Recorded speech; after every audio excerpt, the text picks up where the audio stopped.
I then got to watch my friend die. I spent the next 3 months speaking with someone who was slowly succumbing to something, and it was brutal. He passed in February. I remember getting the call. I had just arrived in San Francisco. His brother called me and explained he'd fallen into a coma. There was no way he was coming out of that coma, and his brother explained that the next day they would be unplugging the machines and nature would take its course. And I remember, it's weird what your mind clings to in those moments, but I remember going like, why are we waiting until tomorrow? And he said, I asked that question as well. The guy that does this has already gone home for the day. I've thought a lot about that guy. I think in terms of consequences of a mistake, that man may have the easiest job in the world. What happens when he fucks up at work? Roy, bad day? Yeah, it was a bad day. 3 people lived. And I just remember getting into an Uber that day. The Uber driver said to me, sorry, the back seat's a bit messy. And I just remember being like, I don't give a about your back seat, man.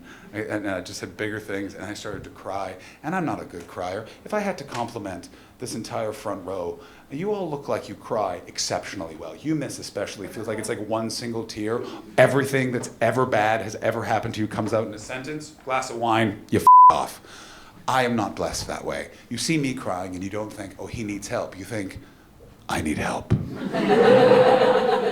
in the back of that, I just lost my mind. That's not the good cry of the grief period. The best cry of the grief period happened in a grocery store about a month later. Fun fact, everyone, do not cry in a grocery store. Far more echoey than you realize. And the staff will not leave you alone. They will come up with questions like, what are we out of? So I was by the bananas just having a fucking weep. And I like the bananas. It's a place of truth. It's the only food in the grocery store that we all actually know how to identify when it's ripe. How do you know when beef's ready? No idea. It looks red, that's good. You know what I mean? But a banana, you know. You look at it and you go, it's green, that's ready to go. And you take it home and you put it on top of the fridge and it goes from green to yellow to brown and you put it in the bin. And that day I was just, by the bananas, and I felt this tap on my shoulder, and I turned around, and there was just this stranger stood there, and he went, my friend, you look like you could use a laugh. And I said, I could! And then he picked up a banana, and he said, I am from Guatemala, and this banana is from Guatemala. And then he peeled it, ate it, and left without paying.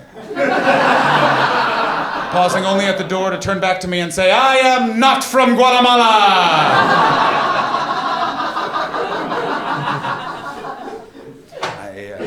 I remember being in that Uber in San Francisco. It took us 45 minutes to get from the airport to my hotel. We pulled in to the hotel car park. The Uber driver turned the car completely off. He undid his seatbelt and he turned completely around to me and he just said, I just want you to know, I have never seen anyone deal with a messy back seat worse than you.